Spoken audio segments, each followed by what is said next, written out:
Okay, this is the server, and I just moved this one over to the new server,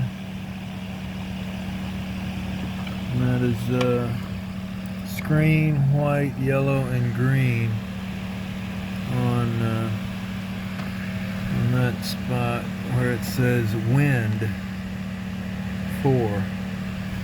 So now this side is the old one, so I'm going to take a picture of this. This is the depth, which is clear, blue, and black from the bottom to the top. And then there's red, black, blue, white with a blue stripe, green, yellow, white, black.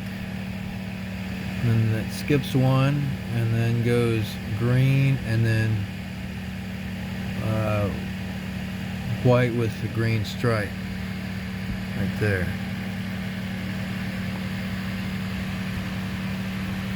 And the bottom is the power.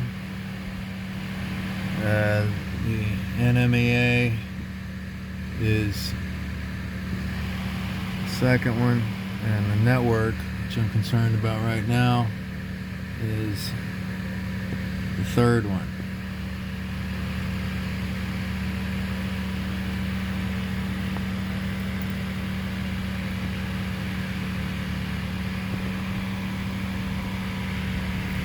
Alright, I still don't know where that thing goes or what it's for. I think it's for that over there, but we shall see.